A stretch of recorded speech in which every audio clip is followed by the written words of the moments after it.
Hey, what's up y'all? This is Coach Jones coming at you, this time with a shoulder mobility video.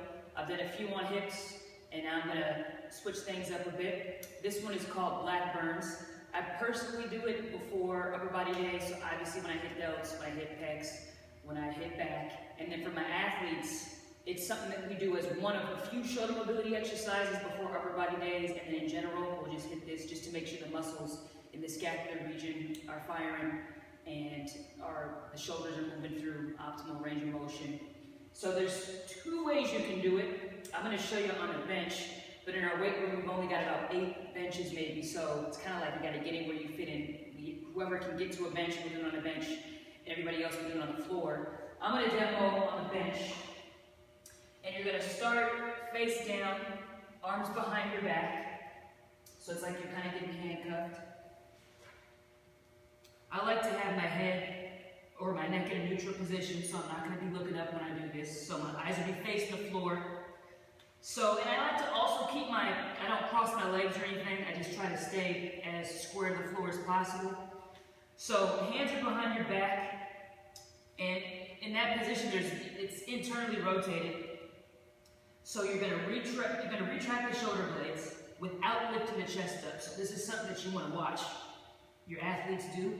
So you want to keep the chest flat on the bench, retract, bring the hands out, arms are straight. Once they're straight across from you, that's the cue to externally rotate, get those thumbs up facing the ceiling, and you're going to continue the movement in a capital Y. Right here is really when you're going to feel those muscles in the scapula retracting. Then you're going to reverse it, bring it back, slide it back. When their arms are straight across from you, internally rotate, bring those arms back behind your back. So again, retract, squeeze, slide those arms out, kind of an arcing motion, rotate thumbs up, and you're going to end in a capital Y. What you don't want to do, obviously lift the chest like I mentioned before, but you also don't want to be shrugging. You want to make sure that you're pulled back and you're retracted the entire time.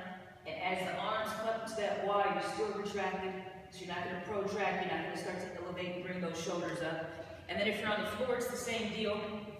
So if you're on the floor, and I'll face sideways for this one, you're going to retract, and again, we're not lifting the chest up, retract, bring those arms out, into your Y, reverse, bring the hands back behind the back. So I normally program set at 10 to 12. Again, it's one of a few exercises that we do, so normally we only do one set, but usually first rep, I'm feeling some activation behind me. Another thing you can look at is if there's any kind of pain. Obviously pain's not a good thing. There's a little bit of a stretch in the pecs in this motion here when you're retracting. Tight pec minor can wreak havoc on the scapula because of its attachment. Like weak serratus can have an impact on scapular, I guess the way the scapula is moving as well. So any kind of pain is never a good sign. If that's the case, it's definitely not an exercise that I'd recommend you doing or your athletes or your clients doing. So that's it for today. Those are called Blackburns. 1 or 2 sets of 10 to 12 will do just fine. If you're not following me already on Instagram, you can catch me at Jones_strength. You can also check out my website at CoachKimJones.com. Until next time.